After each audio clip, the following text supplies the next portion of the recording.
बेटा आज हम पढ़ेंगे डिफरेंशियल इक्वेशन। ओके, तो सबसे पहले आप ये जान लीजिए कि डिफरेंशियल इक्वेशन होता क्या है। मान लो बेटा कि आपके पास कोई फंक्शन है और वो भी कैसा, y equal to F X के फॉर्म में, राइट। अब इस y equal to F X से आप कितनी चीज़ें निकाल सकते हैं। आप इसका डी वाई डी एक्स निकाल सकते हैं, D two Y D X two निकाल सकते हैं, D three Y D X three निकाल सकते हैं, और भी बहुत सारे हायर ऑर्डर डेरिवेटिव आप लोग निकाल सकते हैं, राइट। तो आपके पास क्या क्या चीज़ें हैं। आपके पास है आपका फंक्शन y, ठीक है, आपका वेरिएबल x और इसके different type of and higher order derivatives. तो कोई भी ऐसा रिलेशन या कॉम्बिनेशन जिसमें आपका वेरिएबल x हो, आपका फंक्शन y हो और उसके और भी हायर ऑर्डर डेरिवेटिव्स हों, ऐसे रिलेशन या फंक्शन को हम बोलते हैं क्या, डिफरेंशियल इक्वेशन, राइट। तो इसका मतलब ये है कि डिफरेंशियल इक्वेशन क्या होता है। The differential equation is the relation between dependent variable I mean dependent variable, independent variable and its various type of derivatives, right. अच्छा, डिफरेंशियल इक्वेशन होती कितनी टाइप की है। तो डिफरेंशियल इक्वेशन आपकी दो टाइप की होती है, एक ओडी और दूसरी पीडी। ओडी क्या होती है, जब आपके पास एक डिपेंडेंट वेरिएबल हो, ओके, और एक या एक से ज़्यादा इंडिपेंडेंट वेरिएबल हो, तो उसको बोलते हैं ओडी, राइट। देखो कैसे, मान लो कि हमारे पास कोई फंक्शन है y equal to F X के फॉर्म में, राइट। आप इस y equal to F X को कुछ भी लिख सकते हैं। हम मान लेते हैं कि ये क्या है, y equal to X plus two. अब आप किसकी वैल्यू को फिल करने के लिए फ्री हैं, हम फ्री हैं x की वैल्यू को फिल करने के लिए। तो जब हम x बराबर 1 रखेंगे तो हमको y बराबर मिलेगा 3। जब हम रखेंगे x बराबर 2 तो हमको क्या मिलेगा, y बराबर 4। मतलब x की डिफरेंट वैल्यूज़ के लिए हमको y की डिफरेंट वैल्यूज़ मिल रही हैं, राइट। अब क्योंकि हम x की वैल्यू को रखने के लिए फ्री हैं तो x हमारा क्या हो गया, इंडिपेंडेंट वेरिएबल, और y हमारा क्या हो गया, डिपेंडेंट वेरिएबल। या फिर मान लीजिए कि आपको फंक्शन कुछ इस तरह के फॉर्मेट में मिला है, कैसा, x equal to F Y. हम इसको कुछ भी मान लेते हैं, हम इसको मान लेते हैं कि ये क्या है, ये है आपका x इक्वल टू 2y मान लेते हैं इसको। सॉरी मैंने थोड़ा उल्टा लिख दिया, आप इसको सही कर लीजिएगा। जब आप रखेंगे y इक्वल टू 1 तो आपका आएगा x इक्वल टू 2, और जब आप रखेंगे y इक्वल टू 2 तो आपका आएगा x इक्वल टू 4। तो हम यहाँ पर फ्री हैं किसकी वैल्यू को रखने के लिए, हम यहाँ पर फ्री हैं x इक्वल टू 2y में से y की वैल्यू को रखने के लिए फ्री हैं। और जब हम y की वैल्यू रखते हैं तो उसकी वैल्यू पर डिपेंड करती है हमारी x की वैल्यू, राइट। तो यहाँ पर हमारा डिपेंडेंट वेरिएबल कौन हो गया, x, और हमारा इंडिपेंडेंट वेरिएबल कौन हो गया, y। अब ज़रा इस आपका जो फंक्शन मिला है y equal to F X, इसकी हेल्प से आप क्या करिए, आप एक डेरिवेटिव बनाइए। तो डेरिवेटिव कैसे आएगा, मान लो कि आपका फंक्शन है y equal to F X, तो आपका डेरिवेटिव आ जाएगा डी वाई डी एक्स। और मान लो कि आपका फंक्शन है x equal to F y, तो आपका डेरिवेटिव क्या आ जाएगा, d x d y, right. अच्छा यह अगर आपको नहीं समझ में आता है तो आप सीधे सीधे बस इतना याद रखो कि जो चीज़ नीचे होती है वो इंडिपेंडेंट होती है और जो चीज़ ऊपर होती है वो डिपेंडेंट होती है, राइट।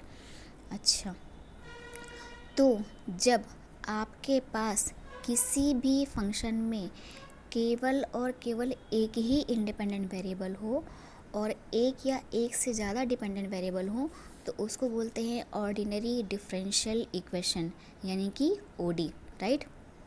देखो कैसे,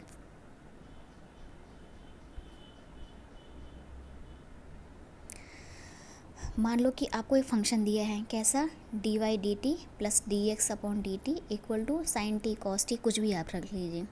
तो हमने आपको अभी भी क्या बताया कि सबसे नीचे वाला या जो नीचे वाला वेरिएबल होता है वो क्या होता है आपका इंडिपेंडेंट, और जो ऊपर के वेरिएबल्स होते हैं वो क्या होते हैं, डिपेंडेंट वेरिएबल। तो ज़रा इसको ध्यान से देखो, दोनों वेरिएबल्स के साथ या दोनों डिपेंडेंट वेरिएबल के साथ एक ही इंडिपेंडेंट वेरिएबल है क्या, डी टी। तो इसका मतलब इनके पास डिपेंडेंट वेरिएबल कितने हैं, 2, और इनके पास इंडिपेंडेंट वेरिएबल कितने हैं, एक। तो जब आपके पास एक इंडिपेंडेंट और एक या एक से ज़्यादा डिपेंडेंट वेरिएबल हों तो उसको बोलते हैं ऑर्डिनरी डिफरेंशियल इक्वेशन। या मान लो आपको आपका फंक्शन इस तरह के फॉर्मेट में दिया गया है, तो इसमें एक ही इंडिपेंडेंट वेरिएबल है और एक ही डिपेंडेंट वेरिएबल है, तो ये क्या हो जाएगा, आपका ऑर्डिनरी डिफरेंशियल इक्वेशन, राइट। अच्छा, ओडी के अलावा डिफरेंशियल इक्वेशन की एक और फॉर्मेट होती है, वो क्या होती है, पीडी। पीडी ओडी की जस्ट उल्टी होती है। जब आपके पास इंडिपेंडेंट वेरिएबल्स की संख्या एक से ज़्यादा हो लेकिन डिपेंडेंट वेरिएबल की संख्या सिर्फ और सिर्फ एक ही हो, ओके, तो उसको बोलते हैं पार्शियली डिफरेंशियल इक्वेशन, यानी कि पीडीई। कैसे, वो भी देख लो फटाफट। मान लो कि आपको एक फंक्शन दिया है, किस तरह के फॉर्मेट में, u=f(x, y). तो जब आप इसको बनाएंगे तो ये कैसे बनेगा, आपका बनेगा del u del x plus del u del y equal to आप कुछ भी रख दो, इट डजेंट मैटर, ओके, हमें वेरिएबल से मतलब है, इससे और इससे। तो ज़रा नीचे देखो, तो नीचे एक और दो इंडिपेंडेंट वेरिएबल है, और ज़रा ऊपर देखो, ऊपर दोनों के पास सेम ही वेरिएबल है, ओके। तो यहाँ पर दो इंडिपेंडेंट वेरिएबल और एक डिपेंडेंट वेरिएबल है, तो ये क्या हो जाएगा, पार्शियली डिफरेंशियल इक्वेशन, ओके। तो जब क्या हो, एक मिनट, जब आपके पास एक इंडिपेंडेंट वेरिएबल हो और एक से ज़्यादा डिपेंडेंट वेरिएबल हो तो वो ओडी होता है, और जब आपके पास क्या हो, एक और एक से ज़्यादा इंडिपेंडेंट वेरिएबल हो लेकिन डिपेंडेंट वेरिएबल एक ही हो तो वो क्या होता है, आपका पीडी होता है, ओके। ओडी और पीडी भी डिफरेंट टाइप के होते हैं, बट हमें वो नहीं पढ़ना है, ठीक है। अच्छा, इसके बाद क्या आता है, इसके बाद आता है आपका ऑर्डर एंड डिग्री, राइट। तो ऑर्डर और डिग्री क्या होती है वो भी जान लो। मान लो कि आपको कोई फंक्शन दिया है, कैसा, किसी भी तरह का फंक्शन, मान लो कि ऐसा दिया हुआ है d3y dx3 plus something d2y dx2 and plus something dy dx and equal to में कुछ भी, ओके। तो आप सबसे पहले अपने फंक्शन में ये देखना कि इस पूरे फंक्शन में आपकी जो हायर ऑर्डर डेरिवेटिव है वो कौन सी है, ठीक है। तो इस फंक्शन में हमारी हायर ऑर्डर डेरिवेटिव कौन सी है, d3y dx3। तो आपके हाईएस्ट डेरिवेटिव की जो भी ऑर्डर होगी वो क्या हो जाएगी, आपके फंक्शन की ऑर्डर हो जाएगी, यानी कि इस फंक्शन का जो ऑर्डर होगा वो क्या हो जाएगा, 3 हो जाएगा, और इस हाईएस्ट ऑर्डर डेरिवेटिव की जो भी पावर होगी वो क्या हो जाएगी, आपके फंक्शन की डिग्री हो जाएगी। जैसे इसकी जो पावर है वो कुछ नहीं है, तो जब कुछ नहीं है तो मतलब इसकी पावर क्या है, 1 है, तो इसकी जो डिग्री हो जाएगी वो क्या हो जाएगी, 1 हो जाएगी। तो मतलब इस गिवन फंक्शन की ऑर्डर क्या हो जाएगी, 3, और इसकी पावर जो है 1 है, तो इसकी डिग्री क्या हो जाएगी, 1, ओके। हाँ, बट इसमें आपको एक चीज़ ध्यान रखनी पड़ेगी, वो क्या, वो ये कि कभी भी आपका फंक्शन रूट में, लॉग में या एक्सपोनेंशियल फॉर्मेट में, इन सब में नहीं होना चाहिए। अगर आपके पास ऐसा कोई फंक्शन है तो आप पहले उसको सॉल्व कर लीजिए, पहले उसको आप क्या बोलते हैं, सिंपल फंक्शन बना लीजिए, और उसके बाद तब आप उसकी ऑर्डर और डिग्री निकालिए। जैसे यहाँ पर जो आपको फंक्शन दिया है, ये फंक्शन आपका राइट हैंड साइड में क्या है उसकी ज़रूरत नहीं है, ठीक है। आपका फंक्शन कैसा दिया हुआ है, तो हमारा जो फंक्शन दिया है वो कैसा है, रूट में दिया हुआ है, तो हम सबसे पहले इस रूट को सॉल्व करेंगे। उसके लिए हम क्या करेंगे, दोनों साइड में स्क्वायर कर देंगे।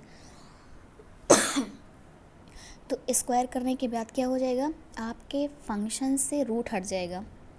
राइट हैंड साइड में क्या हो रहा है उसको मत ध्यान दीजिएगा, राइट। तो जब आपके फंक्शन से रूट हट जाएगा उसके बाद क्लियर आपका फंक्शन एक सिंपल फंक्शन में बदल जाएगा।